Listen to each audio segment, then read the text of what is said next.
All right, let's go ahead and get things started here. I want to say hello to everybody and thank you for joining us.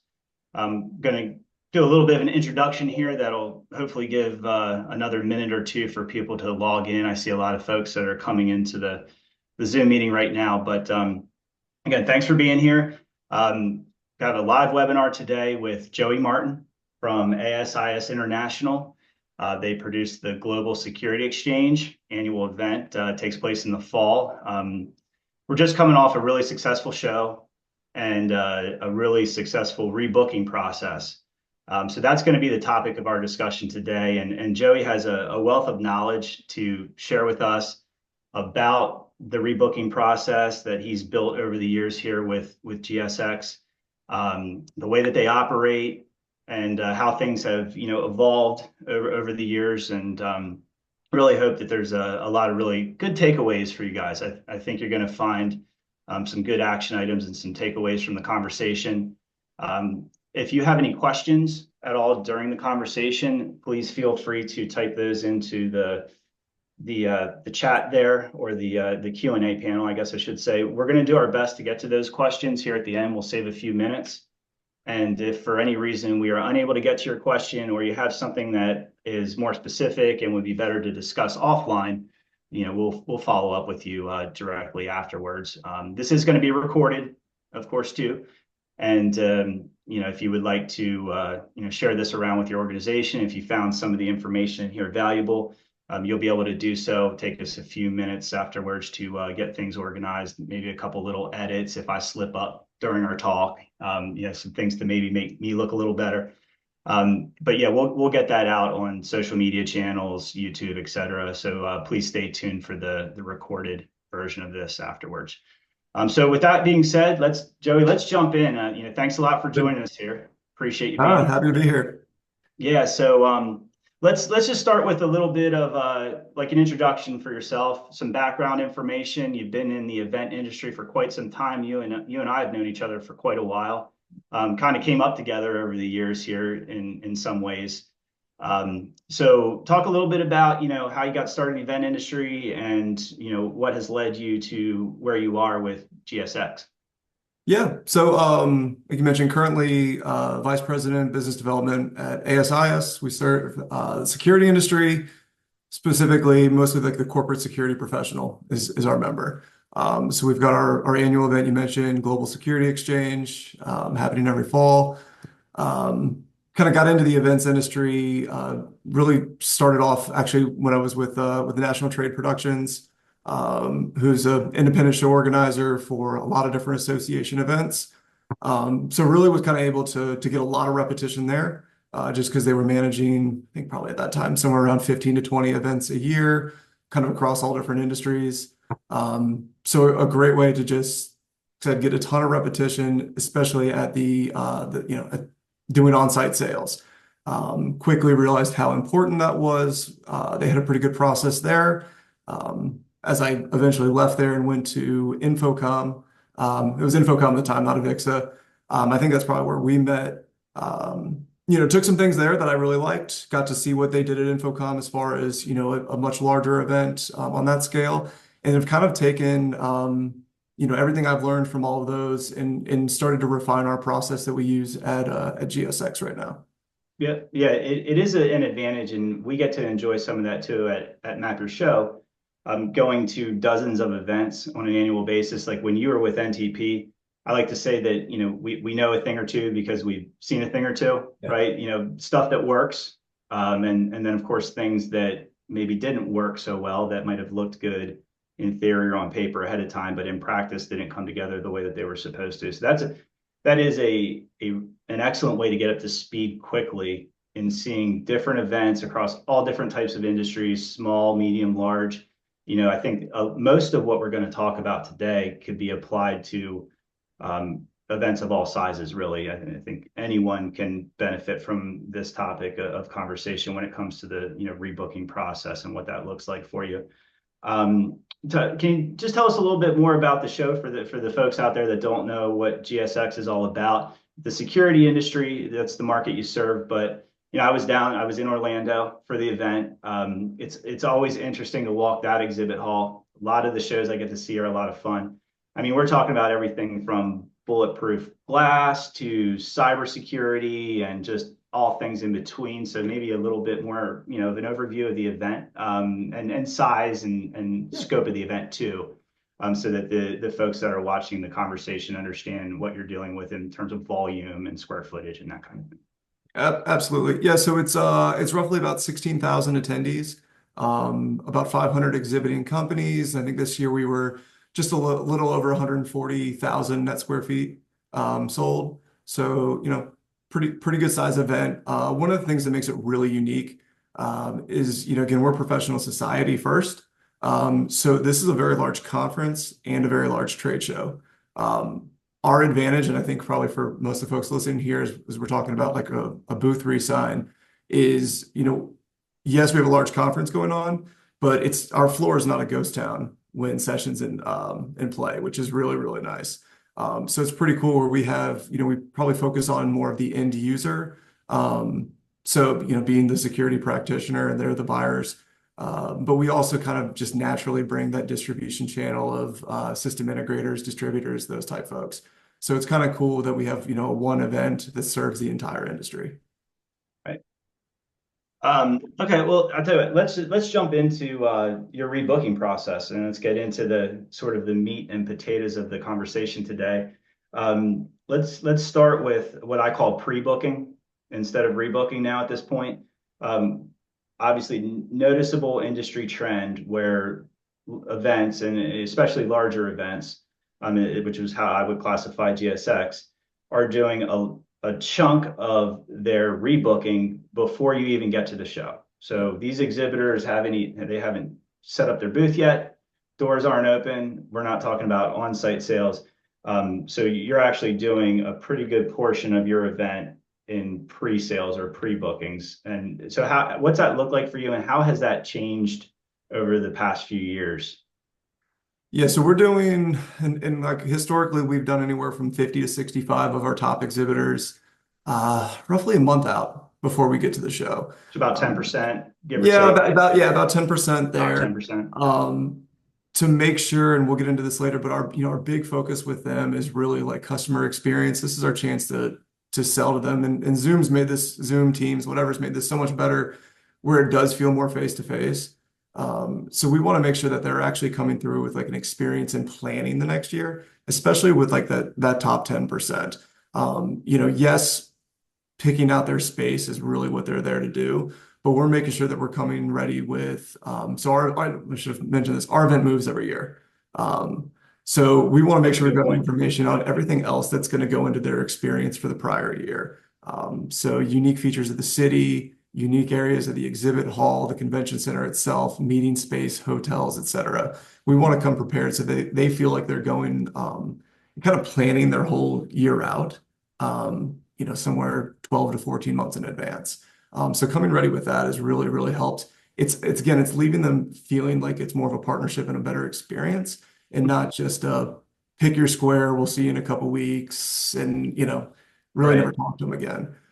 That's also helping us get ahead because a lot of those are the longer conversations you want to have. And it's freeing up that time to make sure you're still hitting the volume that you need while you are on site. Right. We've also moved into doing probably the next 75 to 100 exhibitors the day before we actually open. Okay. During I setup think our process. plan moving forward will be actually to move that into Zoom or do that into pre-booking as well. Mostly because we're September in the Southeast primarily, and the exhibit hall is 90 degrees and nobody's comfortable. So that's Yeah. probably like a tweak we're going to make moving forward. But trying to knock out that top 100 for us is critical. Again, just to make sure that we can really maximize the time with the rest of our exhibitors throughout the week. Loosens the schedule up, right? And Exactly. as you pointed out, GSX is moving locations from one year to the next, so you're redrawing the floor plan. You don't Correct. have exhibitors coming in saying, "Yeah, I'll take the same thing I had this year." It doesn't work that way, and you're selling by booth, so they're selecting a specific location on the floor plan. They're not saying, "Give me 400 square feet," and then you end up placing people after the fact. So that in my experience, obviously making those decisions, it takes time.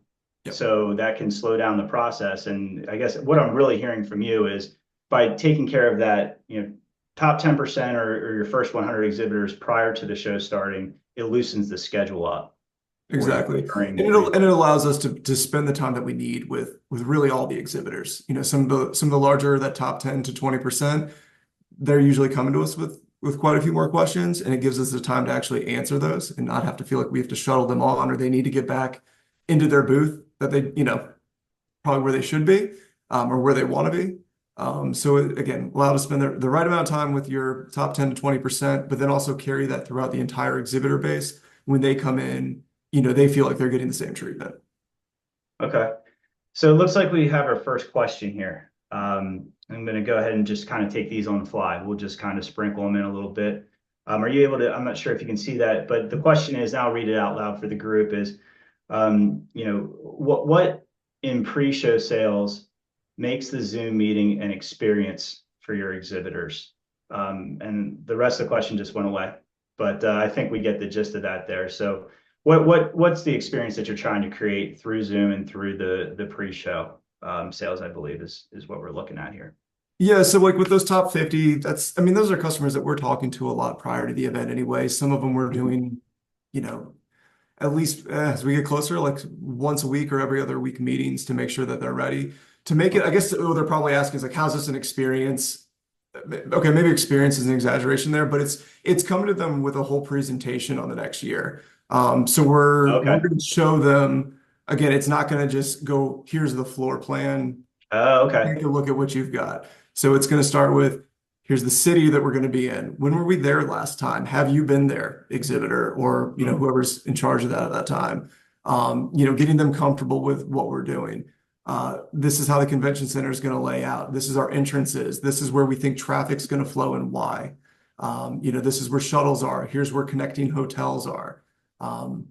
Those type of things to make them kind of feel like they understand where they're going to be. That's a really good nugget right there. That's a good takeaway, I think, because as event organizers or, for us as assisting event organizers in this process, we skip over that part a lot, I think. We just want to talk about, here's the floor plan, you pick your square and move on to the next. And we're trying to get people through this process as quickly, as efficiently as possible. When you do this in terms of pre-booking, you do have more time. I mean, you could schedule an hour meeting if you wanted to. I don't know if that's what you're doing, but you could schedule a half hour, an hour Zoom call and spend the first 15, 20, 30 minutes talking about the venue, the city, all those things that you just mentioned in terms of the flow of traffic and, where different key points are throughout the expo center, the convention center, the exhibit hall. So that's an interesting takeaway, I think, right there, and something that you just have more time to do that when you're conducting a Zoom meeting that you can schedule in advance versus, hey, the show is happening right now. I want to go in, I want to get my booth selected, and I want to get back to the one that's taking place at the moment, and we'll worry about next year later. So I think that's a really good takeaway for everyone. And people are more comfortable with that now. My team's all prepared with that, where we've probably got 5, 6 tabs loaded up on a browser ready to share before we even, get onto that. And again, I think people are just, because we've been doing this for, well over 4 years now, I think we're a lot more used to it. Yeah, and absolutely. So it's a training process too, right? You're training the exhibitors in this case, and they're getting used to this and they're getting comfortable with it over time. So you can't just say, hey, we're going to start selling on site and expect it to all, run just the way you want it to the first time. There is a learning curve to this stuff, and a lot of that has to do with training your exhibitors. Yeah, I'd say, 7, 8 years ago, if we tried to do what we're, doing right now, we would be looking at ourselves on camera and our exhibitor would Right. be on their cell phone in their car, wondering why we're doing it this way. I Right. think it's just getting us with the time that we're in right now. So shift gears a little bit now, and we're on site. Okay, so we have a schedule, right, of appointments for people to come in and rebook for next year. How do you find it best to incentivize people to come in and rebook for next year while the show's actually taking place, right? So are there incentives that you put in place? Obviously, I see pricing as different early bird pricing or pricing strategies around motivating people to come in and select their space. Sometimes shows will throw priority points at people for coming in to rebook. There's some different things that you can do there. What have you found works best for motivating people to keep their appointment time and come in and secure a booth for next year? Well, it does start with that pre-booking. So they'll come in if they see the map, which we do make pretty public and large on big displays. They're Okay. seeing that things are starting to book up before we got there, so it creates a little of that scarcity.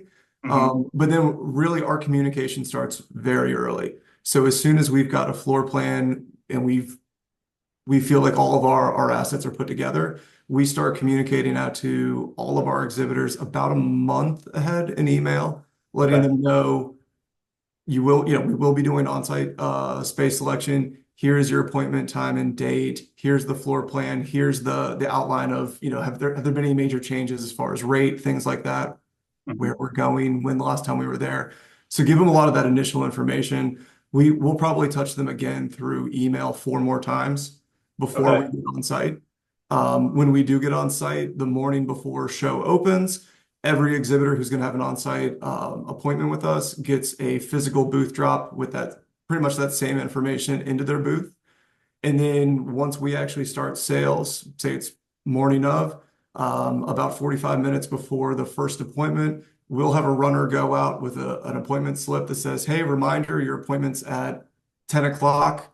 Come by booth, sales office 123, and see us." So, at that point, they've been touched in some way 6 times before their appointment ever started.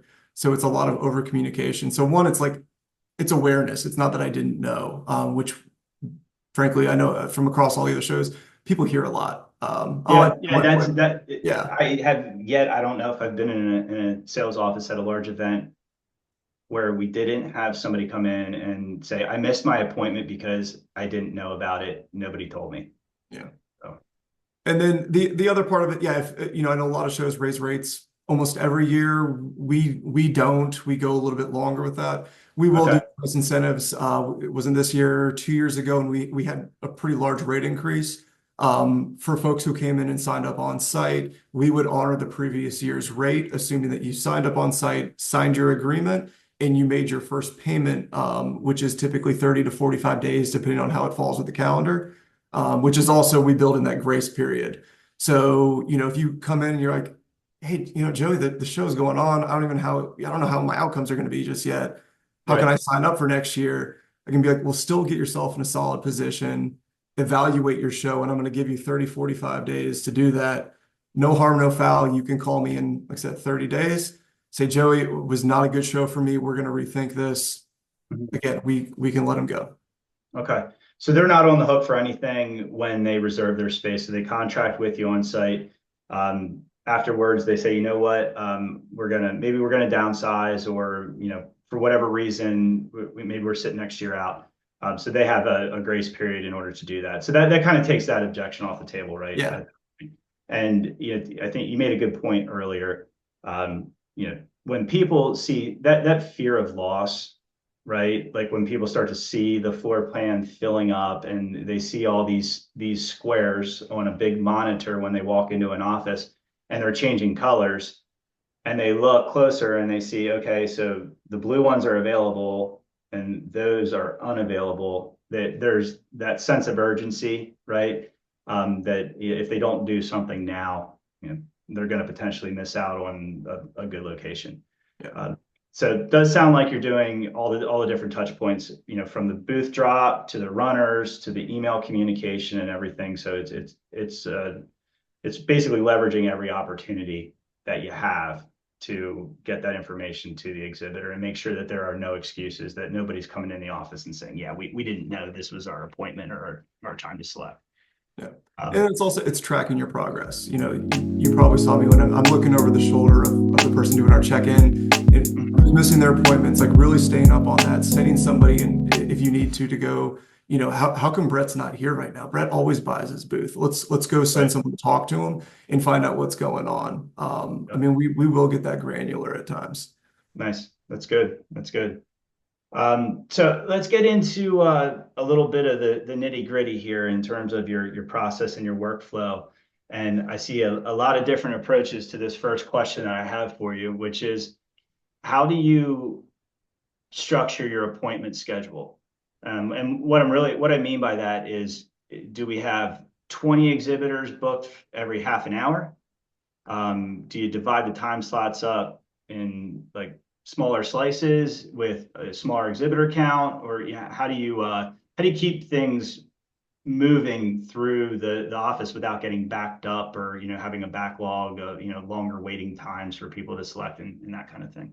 Good question. Because I have done this every different way or many different ways. I've done the Yeah, bring in 30 for a 30-minute segment, and they all kind of look at each other and yeah, they're waiting around, right? right. We do about 4 appointments every 10 minutes is how we schedule that.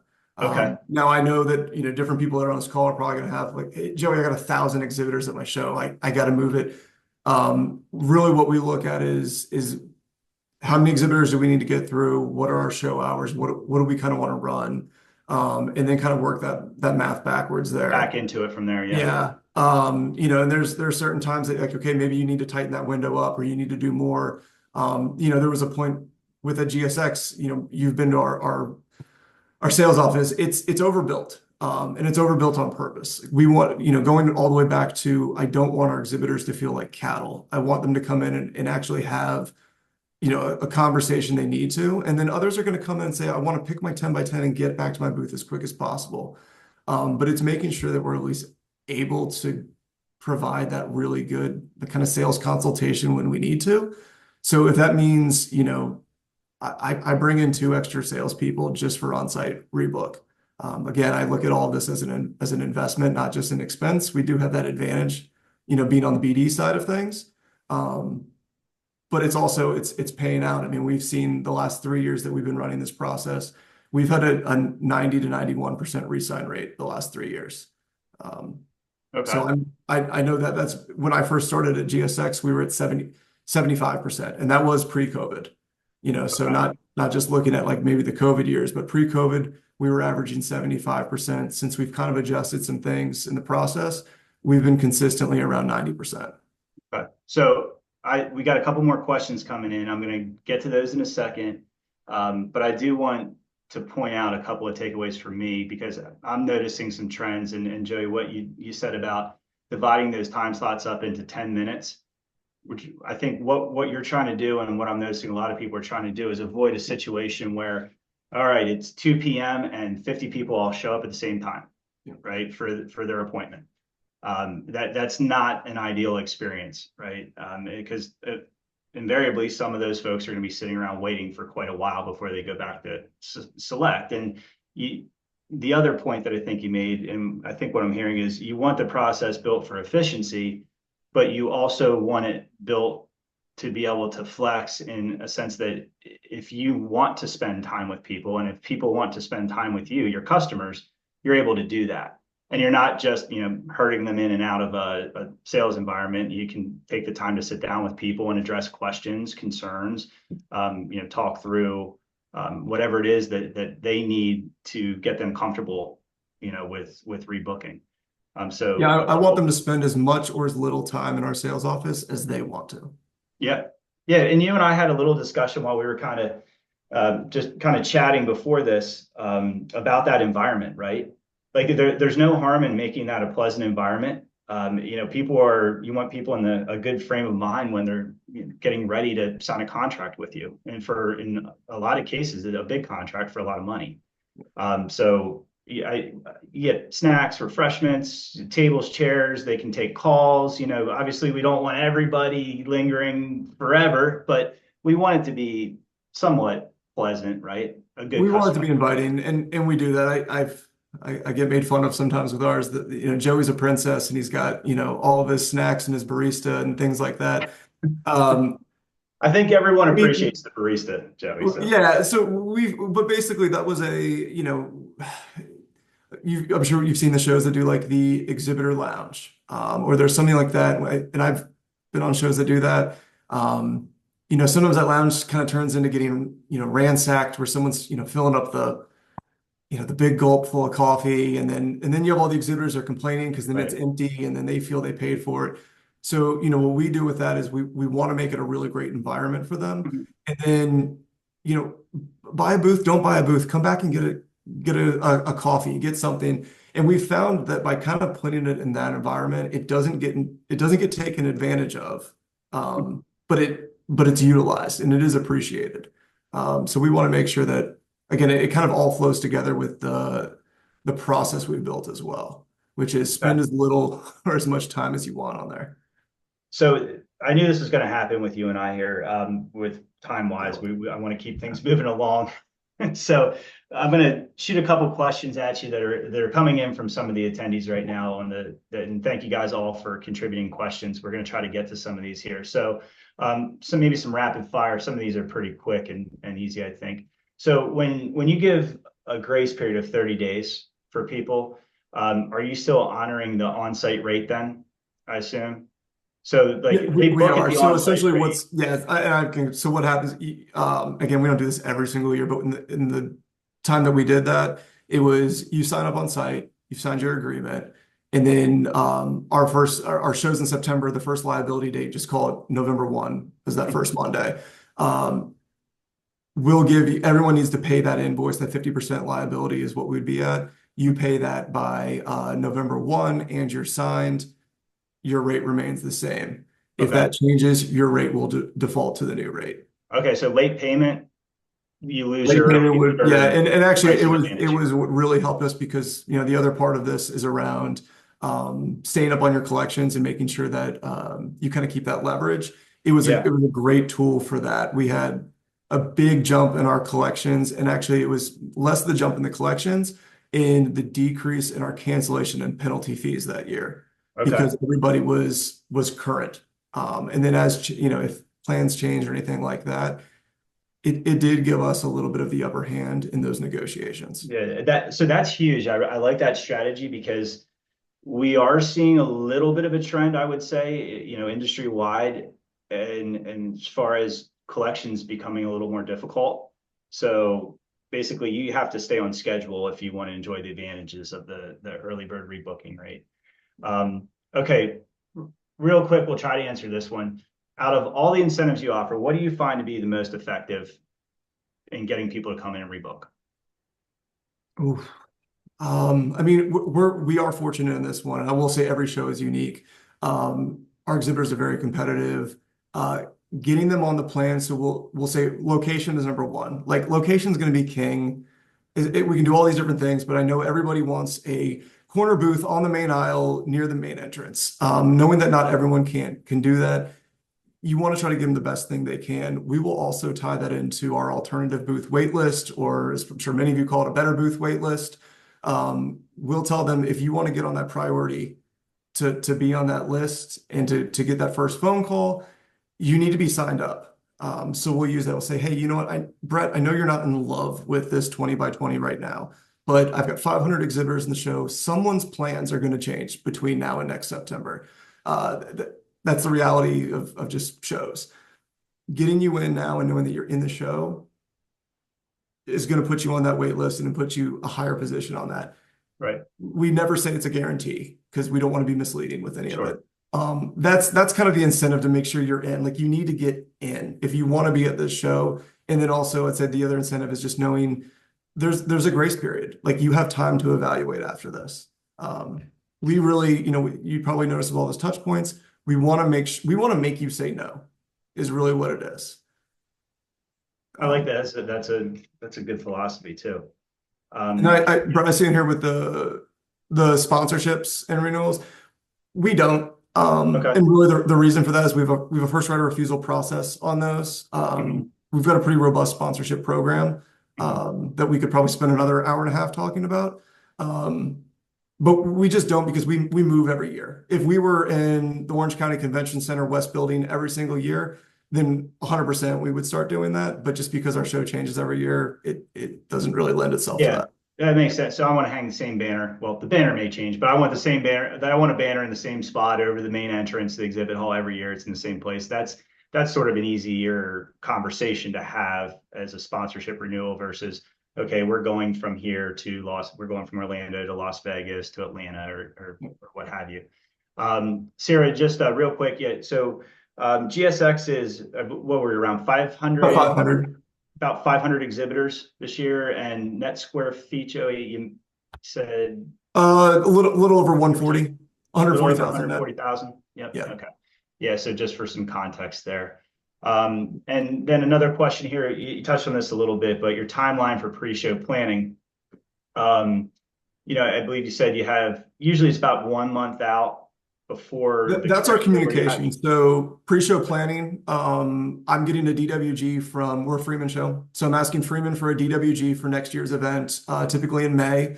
I'm sending it over to you guys. I think you guys typically tell me about 6 weeks for that build. You're always early on that. Thank you. And then the next piece is just going through your questionnaire, making sure we're good with everything. So like my goal this year was by mid to late June for a September show that I've got a floor plan ready to go that I can start cutting up, start looking at those type of things and really make sure that, my sales team feels good about it. The operations team feels good about it. Learning has, all stakeholders at ASIS have a chance to look at this thing before we go present it to, exhibitors. Because once we start making those promises about, entrances and traffic flow and things like that, we're not going back on those Yeah, things. once the cat's out of the bag, right? Yeah. Yep. Okay, so I think what I heard roughly around June of this year, you had things pretty much dialed in and ready to go for September of 25, give or take, right? Yeah, I'm going to shoot for 3 months out, knowing that I'm going to get busy with something while we're in crunch time Yeah. to be able to give me the grace. You're to give trying me to, 3 months that's the out. world we live in as event managers, right? Like you're planning for the next one and you're managing the one that you're dealing with right now. Yeah, So like I don't know if anyone on my team's on this call. They're rolling my eyes and they're like, 3 months out, Joey, you forgot. right. We're aim for 3 months so that we don't miss 2 months, I would say. Okay, so we're starting to run a little short on time here. Let's talk a little bit about your digital ad sales, which of course you and I, partner pretty closely on here over the years. And at GSX, you have a very high adoption rate of exhibitors that are participating in your digital ad sales program. I believe it's running around 40%, which is that's excellent penetration there.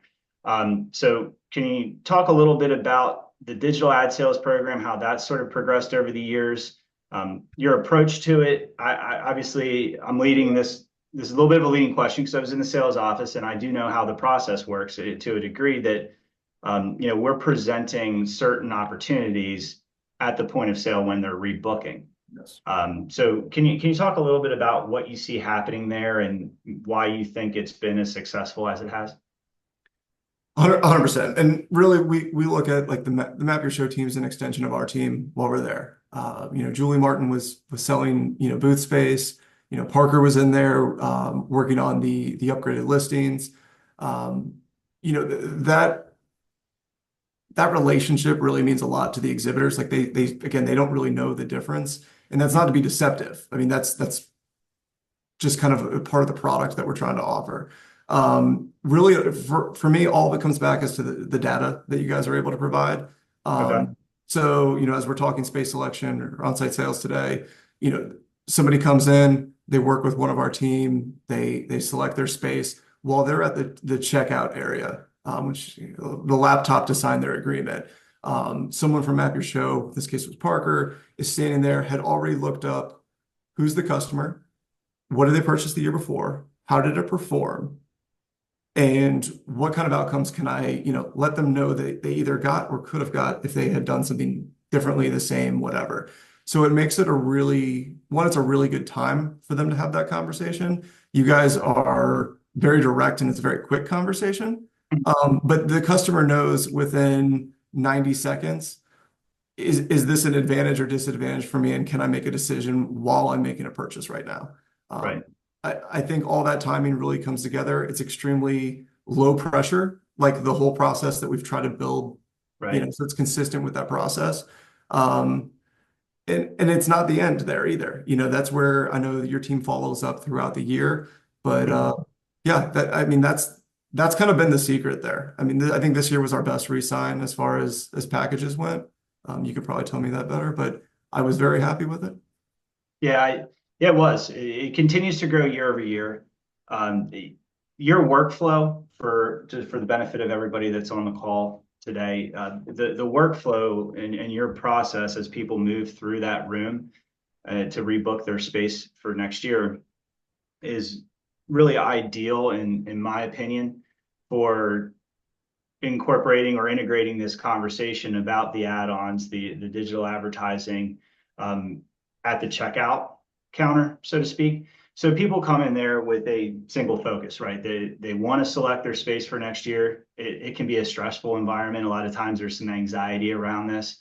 And we all know as the days and the hours wear on and the pickings get slim, so to speak, it can become even more stressful for people. So what we're trying to do, obviously, the absolute priority is to get these people in the right booth for them, the best booth that we possibly can. Okay, deep breath, that's been settled. Now we're going to go over here to another computer kiosk. So I've already had my sales consultation. I've already selected my booth.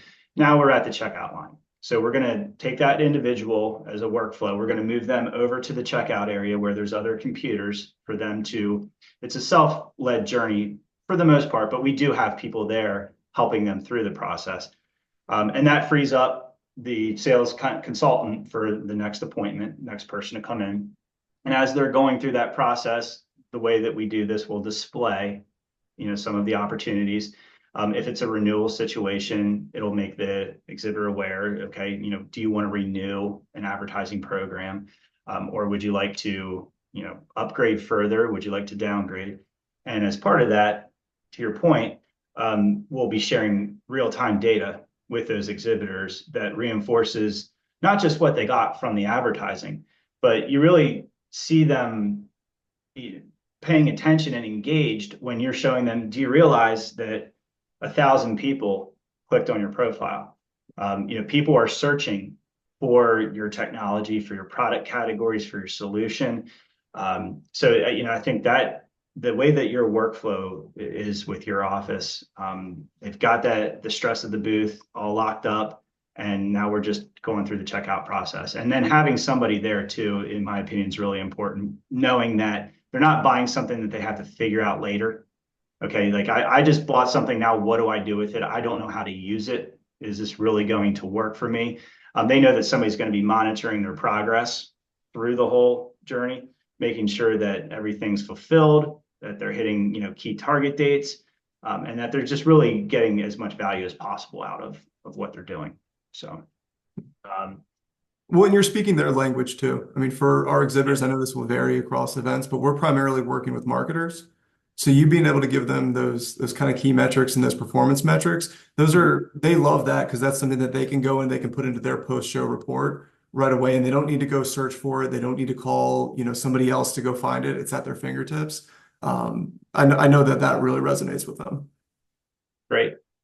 Okay, so we're really running short on time here.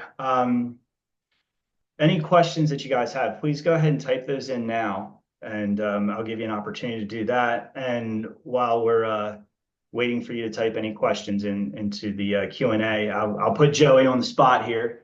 And just, if there's any parting words that you have for anybody, for the event organizers on the call today, or for those that are going to be watching the recording, any suggestions or pointers, pro tips, takeaways, maybe to enhance, the whole experience, and really just be more successful and get more out of the rebooking process.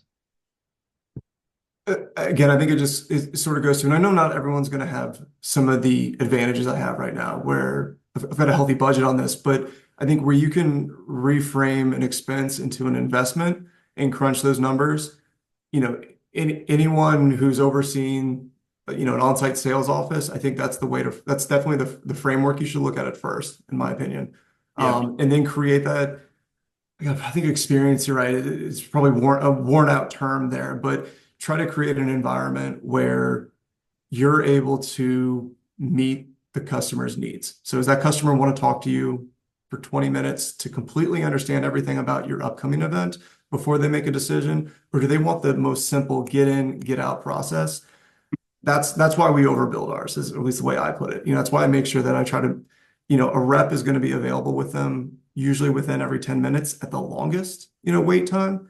And then if that rep needs to spend extra time with them, they're not looking over their shoulder or feeling pressure from, this line building. So I would really try to create an environment where you can meet all the customers' needs as far as how they want to manage their time. I think that's the biggest thing while we're in there. Yep. Yeah, I like that idea. That it's a good takeaway. It's not an expense. It's not a line item expense. When you're looking for budget to do this, you're investing in future sales and the growth of your event.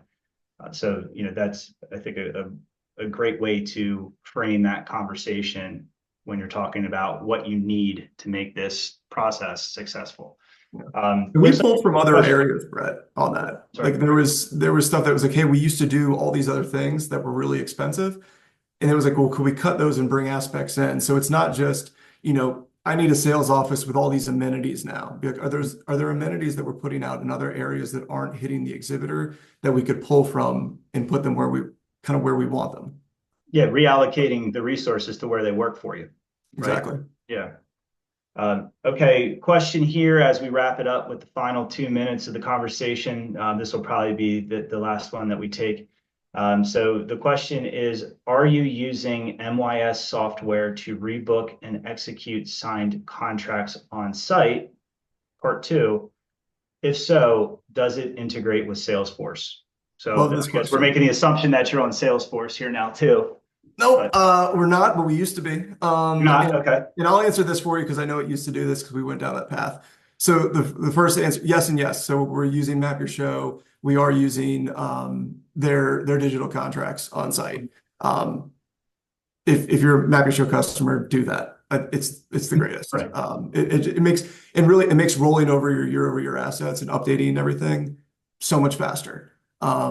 The piece on Salesforce, so we do have an integration. We used to be a Salesforce CRM client. We're now on HubSpot at ASIS. Okay. We actually had Map Your Show build a custom integration. They had an integration with Salesforce. When we moved to HubSpot, we asked Map Your Show to build a similar integration that talks to HubSpot. It's working really, really well. Okay. Great. I would encourage that because what we do, I write a workflow a couple days before the show starts that says every closed one, and I'll do Salesforce lingo for this one, every closed one opportunity, I want you to rewrite an opportunity for GSX 25 next year's show at the same dollar amount. And I want that at we have a stage called non-select. So now I've automatically got a pipeline of everybody who exhibited, and it's in my CRM. And then through the integration, as everybody signs up on site, those opportunities will sync and close one. And then I'm left with a pipeline the day after I get back from the show or the minute the show closes. That is, here's my non-select pipeline. And I've already started to write a workflow to start contacting those non-select companies as soon as we get back from the show. We usually have like a 3 to 5 email sequence that they'll fall into immediately. Got it. Great. All right, Jay. Well, look, I really appreciate it. Thanks for your time. And it should point out, Joey and his team, he's assembled an awesome team over there at ASIS International. They were the Map Your Show Power User Award winners for the third quarter this year. With their rebooking process and the excellence in rebooking and how their implementation of our product as part of that. And you said, again, coming away from the event, 90 plus %, 91% rebook for next year. So obviously that's a huge advantage, moving forward into 2025. 91 in square feet, not companies.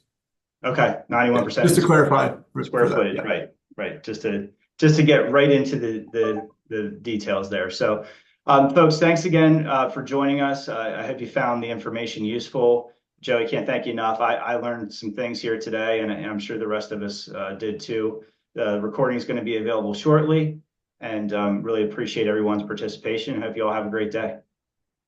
Yeah. Thank you, Brett. All right. See you guys.